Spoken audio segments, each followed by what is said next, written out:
साथ रहिए ना, मेरे साथ घूमिए ना, मुझे अच्छा लगता है आपके साथ रहना। अच्छा, तो क्या मैं अच्छी मम्मी नहीं हूँ? आप ना बहुत अच्छी मम्मी हो। अरे राम राम राम, ये घर के लक्षण देखो महारानी के। बैठ के बिटिया के साथ खेल खेल रही है महारानी, और घर में सारा काम पड़ा हुआ है। अरे ओ, घर के काम कौन करेगा? हाँ, अरे दिवाली आने वाली है, कुछ साफ सफाई करना है कि नहीं? बस जब देखो तब यहाँ बैठी रहेगी, कहीं वहाँ बैठी रहेगी। बिटिया के साथ खेल खेलने में ही तेरा सारा समय जाता है। घर का तो एक काम तुझसे होता ही नहीं है। वाह रे महारानी। क्यों, क्या है रे? घर में कोई काम नहीं बचा है? यहाँ बैठकर बिटिया के साथ खेल खेल रही है। अरे तेरी ही वजह से मेरा घर ये घास फूस ही रह जाएगा जिंदगी भर। कभी हम लोग आगे नहीं बढ़ पाएंगे जिंदगी में। लोग बताओ, कच्चे घरों से शुरुआत करते हैं, उनके बड़े बड़े मकान बन जाते हैं, और ये महारानी जब से मेरे घर में आई है सब कुछ नष्ट होता ही जा रहा है। अरे अब तो सुधर जा। अब कौन तुझे समझाए, कौन तुझे सुधारे? सुधरती क्यों नहीं है तू? हाँ, अरे माँ जी, मैंने घर के सारे काम कर दिए हैं, कोई काम नहीं बचा है। बस अब बर्तन भी सारे निकाल कर रखे हैं, अभी जाकर जल्दी से धुल दूंगी। वो बिटिया को स्कूल जाना था तो बस इसकी चोटी बनाने लगी। माँ जी, मैंने सारे काम कर दिए हैं, घर में कोई काम नहीं पड़ा। अच्छा, तो फिर मैं अंधी हूँ यानी, जो मुझे घर में काम दिखाई दे रहा है? झाड़ू वाड़ू लगा ली तूने? हाँ माँ जी, मैंने झाड़ू भी लगा दी और घर को लीप भी दिया है। कहीं कुछ भी नहीं बाकी है माँ जी, मैंने सारे काम कर दिए हैं, साफ सफाई भी कर दी है, कोई काम नहीं बचा है माँ जी। क्या है ना माँ जी कि बिटिया जिद कर रही थी मेला दिखाने के लिए, तो इसे लेकर मेला घुमाने जाऊंगी, इसीलिए आज मैंने दिन ही दिन में सारे काम निपटा लिए। अच्छा, तो मतलब राजेश मुझे बताता नहीं है बाकी खेती की कमाई से और पैसे आ रहे हैं, खूब पैसा तुम लोग पा रहे हो और खूब छक्के पंजे उड़ा रहे हो। हाँ, जा रही हो मेला घूमने, आज धनतेरस का कौन सा मेला घूमने जा रही हो मुझे अच्छे से पता है। जाओगे वहीं सोना चांदी की दुकान पर, बताओ तो भैया। सोना चांदी हम जैसे लोग नहीं खरीद पा रहे हैं और तुम लोग सोना चांदी खरीदने लगे। खूब मुझे लूट लूट कर बेवकूफ बना रहा है वो राजेश। आने दो, आज मैं अच्छे से खबर लेती हूँ उसकी, जरा सा कोई देखने वाला ना हो। मेरा छोटा बेटा तो शहर चला गया, मेरा अपना बेटा वो जाकर शहर चला गया, वहाँ जाकर नौकरी करता है और पैसे भेजता है जिससे तुम सबका पेट भरता है। और यहाँ जो खेत वाली कमाई आ रही है वो अच्छे से तुम दोनों सब हड़प करके बैठ रहे हो। अब मुझे पता चल रहा है वहाँ मेरा बेटा शहर में जाकर मेहनत कर रहा है और तुम और राजेश यहाँ बैठकर गाँव में अपना खूब छक्के पंजे कर रहे हो, खूब पैसा जुटा रहे हो। अब समझ में आ रहा है सब मेरे। आने दो, आज मैं अच्छे से खबर लेती हूँ उसकी। अरे नहीं माँ जी, ये सब आप क्या बोल रही हैं? ऐसी कोई बात नहीं है माँ जी, बिटिया को मेला घुमाने ले जाना था। अरे मिट्टी के कुछ बर्तन खिलौने ले लेगी वो, उसके लिए भी मैं आप ही के आगे हाथ फैलाऊंगी माँ जी। मुझे कहाँ वो पैसे देते हैं? जो भी खेती का पैसा आता है वो सारा हिसाब करके सब आप ही को दे देते हैं माँ जी। हमारे हाथों पर कभी उन्होंने 1 रुपया तक नहीं रखा। बच्ची को ले जा रही हूँ, वही मिट्टी का चूल्हा उल्हा, थोड़ा बच्चों का खिलौने आए होंगे मिट्टी के, वही खरीदवाने ले जा रही हूँ। और सोना चांदी माँ जी हमारे नसीब में कहा, मैं तो उसे दूर से देख भी नहीं सकती, और आप खरीदने की बात कर रही हैं। कौन सा सुनार मुझे अपनी दुकान में घुसने देगा? मेरी हालत देखा है आपने? किससे बेवकूफ बना रही है? हाँ, मुझे नहीं पता कि धनतेरस पर क्यों बाजार जा रही है तू अपनी बिटिया को लेकर, मुझे सब अच्छे से पता है। कहीं नहीं जाना है तुम्हें, समझ में आया? और तू अपना स्कूल जा रही थी ना, अब तुझे देर नहीं हो रही है, जा अपना स्कूल जा। दादी, आज मैं बाजार जाऊंगी, मेला लगता है, उसमें मिट्टी के चूल्हे मिट्टी के बर्तन आते हैं, मुझे बहुत अच्छा लगता है। दिया भी लेकर आऊंगी, अपने घर पर यहाँ वहाँ रखकर जलाएंगे। कहते हैं उससे माता प्रसन्न होती है और बहुत खुश होती है, फिर हमारे भी हालात सुधर जाएंगे। दादी, अभी 2 थप्पड़ मारूंगी ना, बस तेरे हालात यहीं सुधर जाएंगे। निकल अपने स्कूल को। बड़ी आई है मेला घूमने, पैसे होते कहीं इसके माँ बाप के पास तो और चक्के पंजे करते सब। मुझे तो शंका हो रही है, खूब छुपा छुपा कर तुम लोग सब लोग इकट्ठा कर रहे हो सब पैसे। मैं और मेरा बेटा ही बेवकूफ है, बस तुम लोगों का खर्चा भी उठा रहे हैं और तुम लोग अपना आराम से रईस हो रहे हो। अब समझ में आ रहा है सब मुझे। और एक बात कान खोल कर सुन ले, किसी को कहीं नहीं जाना है, समझ में आई? तू अपना स्कूल जा और तू घर के काम निपटा, समझी? सारे काम हो गए हैं तो मेरे पास तेरे लिए दूसरा काम है, रुक अभी मैं बताती हूँ तुझे। अरे वैसे आंखें फाड़ फाड़ कर क्या देख रही है? जिंदगी में कभी सब्जी नहीं देखी तूने? देखी तो है माँ जी, पर इतना सारा सब कुछ मैं अगर बनाऊंगी तो सब ज्यादा नहीं हो जाएगा? हमारे घर में इतने भी खाने वाले लोग नहीं है, ये तो लग रहा है पूरे गांव के लिए सब्जी है। लग रहा है कि हमारे घर में भंडारा होगा तब इतना खाना बनेगा। चुप, जब देखो तब सब खाने के बारे में ही सोचना, ये तेरे खाने के लिए नहीं है, समझ में आई? इसे उठा और अपने सर पर रख और ले जाकर गांव में सारी सब्जियां बेच कर आ। खेत से सब्जियां आ तो जाती हैं पर बेचने के लिए लोग लगाने पड़ते हैं, और जो लोग लेकर जाते हैं उन्हें अलग से पैसा देने पड़ते हैं। अगर तू गांव में ही ले जाकर इन सब्जियों को बेचेगी तो अच्छे दाम भी मिल जाएंगे और मेरे पैसे भी नहीं खर्च होंगे। और वैसे भी आज मैंने देख लिया, तू जल्दी जल्दी सारे काम निपटा सकती है। तू जानबूझकर देर लगाती है, देर में एक काम करती है जिससे कि तुझे आराम मिलता रहे और कोई तुझे दूसरा काम न करे। आज जिस तरह से तूने घर के सारे काम जल्दी से निपटाए हैं ना, फास्ट स्पीड में, ऐसे ही सारी काम फास्ट स्पीड में रोज निपटाना, और उसके बाद ये टोकरियां लेकर और जाना गांव में और सारी एक सब्जी बेच कर आना। इसमें सारी सब्जियां मैंने तोड़ कर रखी है, मुझे पता है क्या कितना है, और सबके दाम मैं तुझे बता दूंगी, उसी हिसाब से दाम लगाकर सारी सब्जियां बेच कर आना। ले पकड़।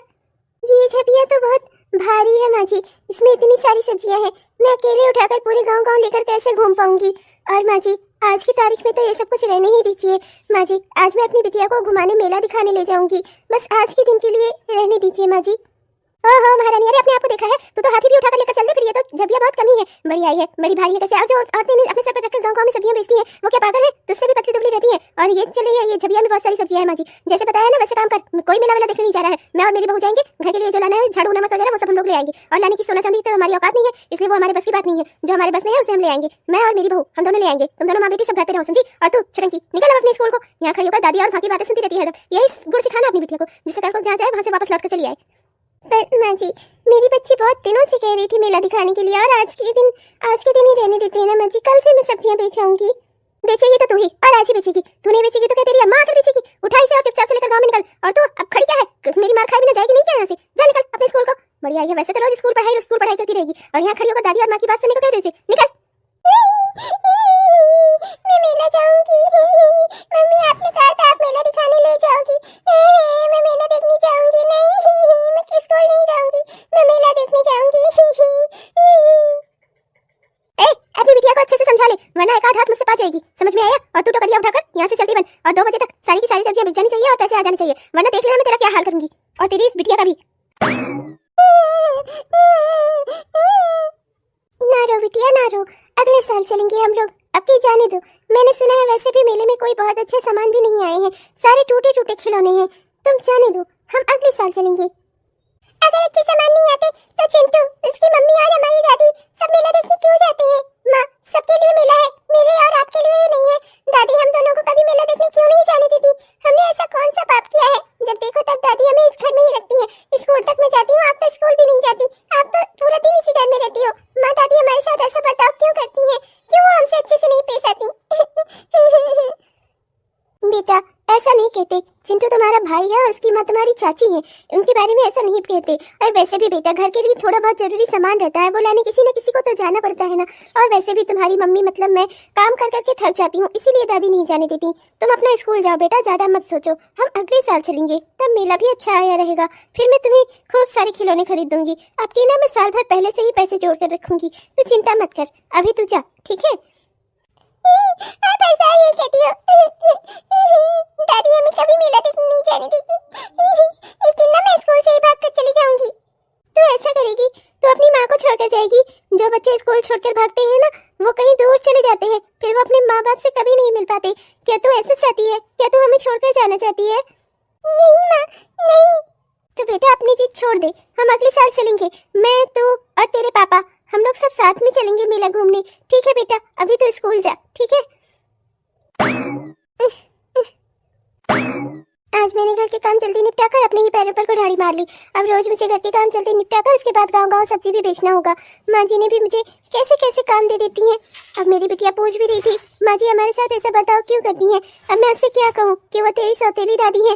तेरी सगी दादी तो तेरे पापा के बचपन में ही इस दुनिया को छोड़कर चली गई थी, और ये तेरे पापा की सौतेली माँ है, इसलिए ये हमारे साथ ऐसा बर्ताव करती है। मैं क्या करूं? किससे कहूं अपना दर्द? अपनी बिटिया को भी नहीं बता सकती, वरना कल को उसके मुंह से निकल गया तो लोग तो यही कहेंगे कि परिवार में मैं भड़काती हूँ, अपनी ही बच्ची को भड़काती हूँ अपने ही लोगों के खिलाफ। इतनी भारी है ये टोकरी, लेकर चला भी नहीं जा रहा। मेरी बच्ची तो पूछ भी रही थी कि दादी और चाची हर साल धनतेरस पर मेला घूमने क्यों जाती हैं।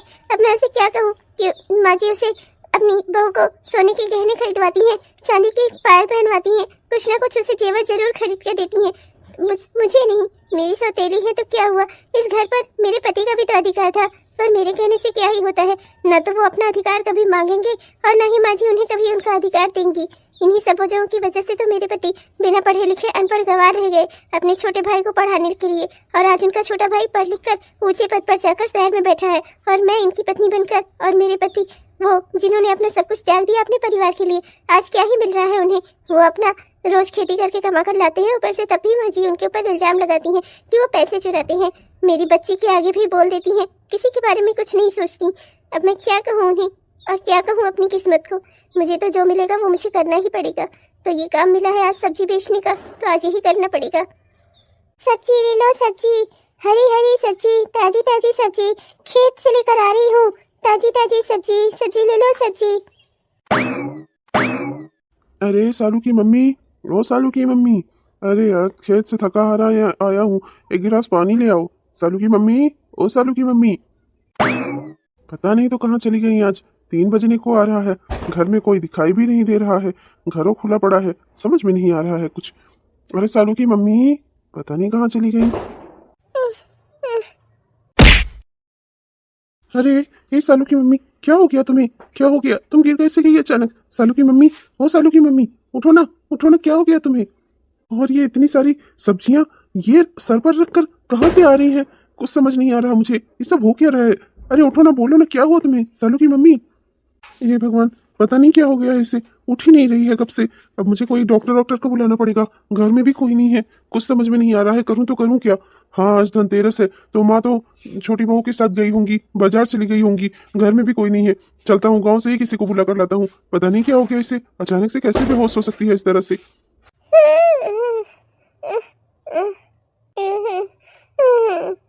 सालू की मम्मी, अब कैसा लग रहा है? तबीयत तुम्हें ठीक लग रही है? ये इतनी सारी सब्जियां सर पर रखकर कहाँ गई थी तुम? कब से मैं यहाँ खड़ा होकर पानी के लिए बुला रहा था तुम्हें। तो घर पे रहती हो, घर के काम करती रहती हो, आज ये इतनी सारी सब्जियां लेकर कहाँ गई थी तुम? और ये क्या हालत बना रखी है तुमने? जब तबीयत ठीक नहीं थी तो और काम क्यों कर रही थी तुम? हाँ, अब मैं खाली घर के काम नहीं करती। अब माँ जी ने मुझे नया काम दे दिया है, गांव गांव जाकर सब्जियां बेच कर आने का। आज बिटिया का मन था मेला देखने का। मैंने सुबह सब काम जल्दी जल्दी निपटा लिए तो माँ जी ने मुझे एक जबिया सब्जी पकड़ा दी, कहीं कि ले जाओ और गांव में बेच कर आओ इसे। पूरे गांव में जाकर वो सारी सब्जियां बेच बेच कर आ रही हूँ। माँ जी ने कहा था 2 बजे तक सारी सब्जियां बिक जानी चाहिए, पर मैं क्या करूँ जी। सबके पास तो यहाँ गाँव में खेत खलिहान है ना, कौन सब्जी खरीदेगा। इक्का दुक्का लोगों को छोड़कर कोई नहीं खरीदता, पर माँ जी मुझे घर में रहने ही नहीं देती। एक दिन मैंने अच्छे से जल्दी काम किया, निपटा लिया। माँ जी ने तो रोज की आदत बना ली। अब वो कह रही थी कि कल से भी तुम्हें इसी तरीके से सब काम जल्दी करके और सर पर टोकरिया रख के ले जाना है सब्जी और पूरे गांव में बेच कर आना है। मैं क्या करूं। आपसे कितनी दफा कहा मैंने, इस घर में हमारी कोई इज्जत कोई सम्मान नहीं है, इस घर में रहना बेकार है, पर आप इस घर से जाते ही नहीं कहीं, तो मैं क्या करूं। मेरी बच्ची मेला देखने की कितनी जिद कर रही थी, पर उसे आज मेला देखने को नहीं मिला। बच्ची है, नादान है, मासूम है, समझती हूँ उसकी भावनाओं को, पर आप कब समझेंगे कि आपकी माँ नहीं चाहती कि हम लोग यहाँ रहें। मैं सब समझता हूँ भाग्यवान, सब समझता हूँ। तुम चिंता मत करो, मैं सब समझता हूँ। ऐसी बात नहीं है कि मुझे कुछ पता नहीं है, मुझे सब पता है, पर मैं करूँ तो करूँ क्या। तुम तो जानती हो ना, तुम्हारे घर के हालात भी कितने अच्छे हैं कि हम वहाँ कितना दिन रह सकते हैं। और मेरे घर के तो तुम देख ही रही हो, पिताजी के जाने के बाद माँ हर चीज़ की मालकिन है और मैं उनसे किसी बात का विरोध नहीं करना चाहता। पहली बात तो ये है कि वो मेरे पिताजी की विधवा है। ये बताओ कि मैं पिताजी के बाद अगर मैं भी उन्हें छोड़कर चला गया तो वो सारी जिम्मेदारियां घर की कैसे उठाएंगी। वैसे भी तुम तो जानती हो ना, छोटा शहर में रहता है तो ले देकर एक मैं ही हूँ जो इस घर में घर की जिम्मेदारियां उठाऊं, अपना खेत खलिहान देखे रहूं। तुम्हें पता है चाचा और ताऊ जी के लड़के रोज खेत की मेड़ काटे रहते हैं। अगर मैं ना हूं ना तो वो सब तो सब हथिया लेंगे ना। तो इसलिए मुझे यहाँ रहना जरूरी है मेरा, जिससे मेरा सब सामान, मेरे भाई का सब हक हिस्सा सब आसानी से बना रहे। और माँ का जहाँ तक है, उनका स्वभाव तो तुम जानती हो ना, क्या कर सकते हैं, झेल लो किसी तरह। वैसे भी सोचो न, तुम्हारे घर के हालात अच्छे हैं न, और अगर मेरे घर से भी हम लोग निकल गए तो हम लोग जाएंगे तो जाएंगे कहाँ, ये बताओ। प्राइवेट नौकरी का कोई भरोसा होता है? आज नौकरी पर रखा, कल निकाल दिया, तब कैसे हम लोगों का खर्चा चलेगा? क्या अपनी नन्ही सी बेटी को हम भूखा मारेंगे? इसलिए इस घर में जो मिल रहा है, जैसा मिल रहा है, जैसा भी है, उसी में तुम भी एडजस्ट करो और सालू को भी एडजस्ट करवाओ, क्योंकि हमारे पास दूसरा कोई रास्ता नहीं है। काश मैंने और पढ़ाई लिखाई कर ली होती, पर कक्षा 5 के पढ़ने के बाद ही पिताजी इस दुनिया से चले गए और घर की सारी जिम्मेदारियां मैंने अपने कंधों पर ले ली। और मैंने सोचा मैं नहीं पढ़ूंगा तो उससे कम से कम छोटा तो पढ़ पाएगा।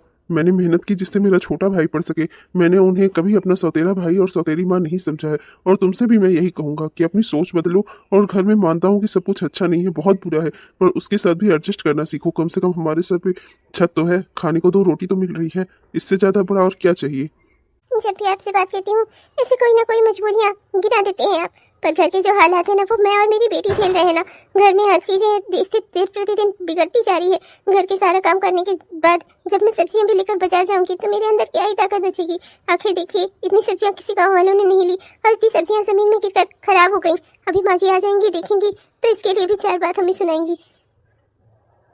देखिए, मैं बस आपसे ये कह रही हूँ कि थोड़ी बचत तो आपको भी करनी चाहिए। आप जो खेती से पैसे कमाते हैं सब लाकर माँ जी के हाथों पर रख देते हैं, और तब पर भी माँ जी को लगता है कि आपने उन्हें सारे पैसे नहीं दिए। देखिए, कुछ बचत हमें अपने लिए भी करनी चाहिए, भविष्य के लिए करनी चाहिए। माँ जी से तो हम कोई उम्मीद कर नहीं सकते। अगर देखिए आप माँ जी की जगह किसी और के खेत पर काम कर रहे होते तो वहाँ से भी तो आपको कुछ तो मजदूरी मिलती ना। और यहाँ पर आप सिर्फ काम करते हैं और एक एक पाई लाकर माँ जी के हाथों पर रख देते हैं। छोटे छोटे से खर्चों के लिए भी मुझे और मेरी बच्ची को माँ जी के आगे हाथ फैलाने पड़ते हैं। देखो भाग्यवान, मैं बहुत ईमानदार इंसान हूँ और मैं जिंदगी में कभी किसी के साथ धोखा नहीं कर सकता। और फिर कहने सुनने को ही सही, वो तो मेरी माँ है, उनके साथ धोखा करके कहाँ जाऊंगा मैं और अपने छोटे भाई का हक हिस्सा खा जाऊं, इतना मैं निर्दयी नहीं हूँ। मेरे खर्च के खर्चे का जो भी योग्य होता है वो माँ देती तो है। तुम्हें भी पहनने ओढ़ने को अच्छे कपड़े और घर में रहने के लिए बढ़िया सब कुछ मिल तो रहा है। बच्ची को भी अपना स्कूल का ड्रेस बैग वगैरह जो भी होता है सब माँ देखती ही है। फिर भी तुम क्यों इतना परेशान होती हो और मुझे भी करती हो? अरे आप राम बन तो रहे हैं, पर आपकी माँ ना माँ, पापा, बचाओ, बचाओ। अरे अरे ये क्या, ये तो बिटिया की आवाज लग रही है ना? वही रो रही है ना? मम्मी पापा बुला रही है, हुआ क्या? ये मेरी बच्ची की आवाज है, वो जरूर किसी मुसीबत में है, उसने हमें आवाज लगाई है, मुझे जाना होगा देखने। मैं अपनी बेटी को इस तरीके से मुसीबत में नहीं छोड़ सकती। आखिर हुआ क्या ऐसा? अभी तक तो मेरी बच्ची ठीक थी। सुबह रुक जा बेटा, मम्मी आ रही है, मम्मी आ रही है, तुम बिल्कुल चिंता मत करो।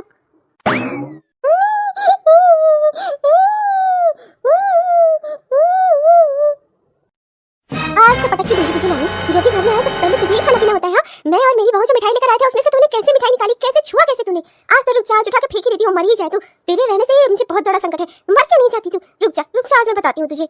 नहीं डैडी, नहीं, छोड़ दीजिए डैडी, छोड़ दीजिए मुझे, अब मैं नहीं खाऊंगी मिठाई, कभी नहीं खाऊंगी। मम्मी पापा बचाओ। नहीं, जो घर में आए सबसे पहला अधिकार तो तू ही है ना, तू घर की भगवान जो है, सबसे पहले सब तुझे अर्पित होगा, बाकी सब बाद में खाएंगे ना। मैंने तुझे बहुत बार समझाया कि हम लोगों से दूर रहकर, पर तेरे दिमाग में ये बात जाती नहीं है। रुक जा, आज तो मैं तुझे पटक ही देती हूँ, आज तुझे एक बार मार खाएगी ना तो तुझे जिंदगी भर याद रहेगी। अरे माँ, ये आप क्या कर रही हैं? वो बेटी है मेरी, उसे नीचे उतारिए। माँ वो डर जाएगी, छोटी मासूम बच्ची है वो। ऐसा भी उसने क्या कर दिया माँ? मिठाई ही तो खाई है, कौन सा पाप कर दिया? आप बच्ची को नीचे उतारिए माँ। माँ जी, ये आप क्या कर रही हैं? वो छोटी बच्ची है, उससे कोई बदला लेगा क्या? उससे कोई इतना बुरा बर्ताव कैसे कर सकता है? माँ जी, मेरी बेटी को नीचे उतारिए, वो डर जाएगी, वो छोटी है, मासूम है, उसकी ओर से मैं आपसे माफी मांगती हूँ। चुप चुप, कमीनी नहीं तो तूने ही अपनी बेटी को कोई संस्कार नहीं दिए हैं। बताओ तो जरा, मैं और मेरी बहू हम दोनों गए बाजार से इतनी महंगी महंगी सी मिठाइयाँ लेकर आए और इस करमचली नास बेटी ने आते ही उसमें से हाथ डालकर एक रसगुल्ला खा गई। बताओ तो जरा, सब इसके खाने के लिए है ना सब कुछ? माँ वो मासूम है, छोटी है, उसे क्या पता? मिठाई देखी होगी, बच्ची है, लालच में आ गई। आइंदा से वो ऐसा नहीं करेगी, मैं उसे समझा दूंगा। आप उसे नीचे उतारिए। बेटा तुम्हें कुछ नहीं होगा, मैं हूं ना यहाँ पर, मैं तुम्हें कुछ नहीं होने दूंगा। लाइए माँ, मेरी बेटी को मुझे दे दीजिए। लालच नहीं तो सब, इसकी हिम्मत कैसे पड़ी मेरे लाई हुई मिठाई पे हाथ लगाने की? हाँ, मैं गिर गई, मैं पक्का गिर गई। दादी ने मुझे मारा। नहीं बेटा, तुम गिरी नहीं हो, मैंने तुम्हें बचा लिया, माँ ने तुम्हें बचा लिया, मैं तुम्हें गिरने कैसे दूंगी भला? मैं हूं ना। मम्मी, दादी ने मुझे बहुत मारा मम्मी। बस बहुत हो गया माँ जी, आपकी हिम्मत कैसे पड़ी मेरी बेटी पर हाथ उठाने की? हाँ, मैंने अब इस बच्ची को मैं नहीं कभी मारती, फूल सी राजकुमारी है मेरी, मैं इसे कभी हाथ नहीं लगाती, और आप इसे ऊपर से फेंकने वाली थी।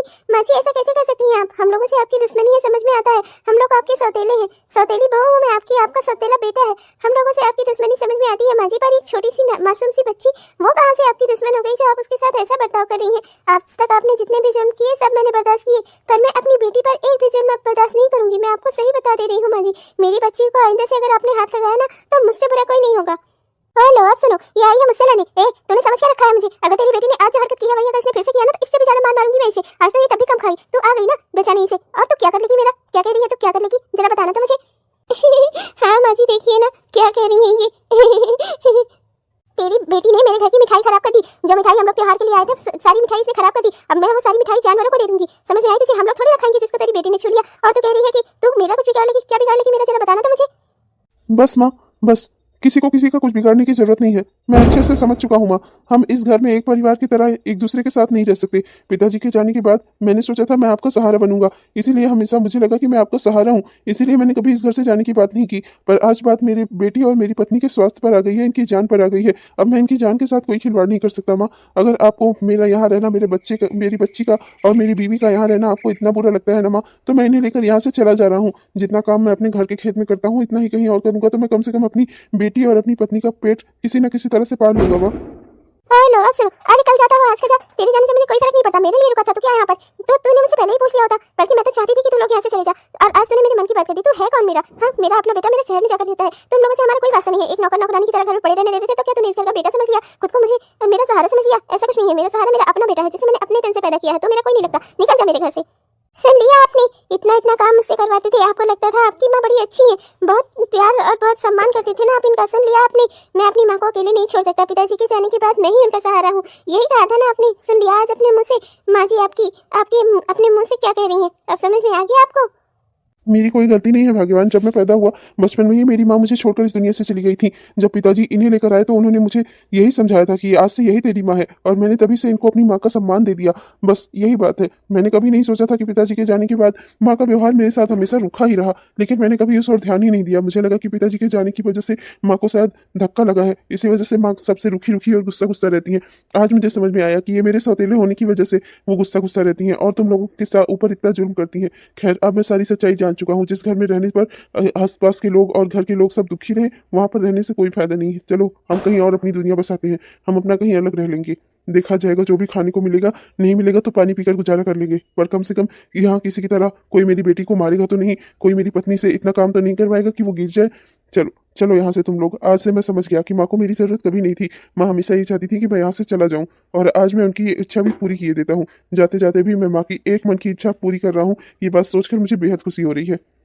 मैं भी यहाँ से जा रही हूँ माँ जी, पर एक बात आपको जरूर कहूंगी, जितना आपने मुझसे करवाया है ना, इतना अपनी इस तरह की बहू से करवा कर देखिएगा। देखती हूँ कौन कितना करता है आपकी सेवा। अरे तू जा, मुझे किसी की सेवा की जरूरत नहीं है, मैं अपना ठीक ठाक हूँ, समझ में आई तुझे? तू बस निकल जा यहाँ से। सालों की बात, चलो यहाँ से। खड़ी होकर बहस करने से कोई फायदा है क्या? चलो। माँ, आप जिसे चाहे जो समझे, पर मैंने आपको हमेशा अपनी माँ ही माना है, और हमेशा आपको अपनी माँ ही समझूंगा। भले ही आप मुझे अब 10 और 13 बेटा मानती हो, और मेरे साथ और मेरी पत्नी और मेरी बेटी के साथ आपने चाहे जो किया हो ना माँ, लेकिन तब भी मेरी नज़रों में आपका सम्मान वही रहेगा। आप मेरे लिए मेरी माँ ही है और हमेशा वही रहेंगी। और ज़िंदगी में कभी ना कभी आपको जब भी मेरी ज़रूरत लगेगी ना माँ, मैं हमेशा आपको खड़ा मिलूंगा। अरे तुम लोग जाओ, मेरा घर खाली करो, मुझे किसी से कोई लेना देना नहीं। जिंदगी में मेरे इतना भी बुरा वक्त कभी नहीं आएगा जो मुझे तेरी जरूरत पड़े। उससे अच्छा मैं मर जाना समझूंगी, समझ में आई तेरे? निकाल तू मेरे घर से। ये सब कुछ मेरे बेटे का है, मेरी बेटी का है सब कुछ। वो शहर से आएगा, सब अपना संभाल लेगा, तेरे लेने के लिए कुछ नहीं है, समझ में आया? चल जा यहाँ से, भाग। अच्छा हुआ ये लोग चले गए। माँ जी, कल जो आपने मुझे सोने के कंगन दिलाए हैं ना, अब की दीपावली में मैं वही पहन के पूजा करूंगी। हर धनतेरस पे आप मेरे साथ बाजार जाती हैं और कोई ना कोई जेवर मुझे जरूर खरीदवाती हैं। अच्छा हुआ कि आपने आज इतना सब कुछ कर दिया, वरना ये जेठानी जी की बेटी तो हमेशा आप हम लोगों का थैला खोल खोल के देखती रहती, और कभी ना कभी तो हमारा राज भी खुल जाता। अरे हाँ बहू, तो तू मेरी बहू है या वो करमचली नासपीटी मेरी बहू थी? सब कुछ मैं तेरे लिए तो करूंगी। अरे सोने के दाम दिन प्रतिदिन बढ़ते जा रहे हैं, तो मैं अपनी बहू के लिए हर धनतेरस में कुछ ना कुछ सोने का जरूर ले देती हूँ। तो अपना सामान कर रख, उठा ले। और हाँ, अब की दिवाली में ना तो अपने सारे गहने पहनकर पूजा करना, कोई देखने सुनने वाला नहीं है, किसी को डरने की भी जरूरत नहीं है। पर माँ जी, हमारे खेतों का क्या? अब उन्हें कौन देखेगा? अरे बहू, तू उसकी सबकी चिंता मत कर, मैं हूं ना। तू अपनी सारी चिंताएं मुझे दे दे, और तू अपना खुश रह कर, मेरी बहू है तू। बाकी जो है जैसे है वो सब मैं देख लूंगी, मैं मैनेज कर लूंगी, मैनेज। तू टेंशन मत ले। मैनेज तक तो बोल नहीं पा रही है, मैनेज करेंगी। खैर मुझे क्या, चाहे जो करे चाहे जैसे हो, मुझे तो पैसे गहने सब मिल ही रहे ना। इस बुढ़िया को तब तक मैं झेल ही रही हूँ जब तक मुझे सब कुछ पैसे गहने वगैरह मिल रहे हैं। जिस दिन इसने मेरा सब कुछ बंद किया ना, उस दिन तो मैं ऐसे उठाकर खटिया सहित बाहर ही फेंक दूंगी। चलो भैया, आज से मेरा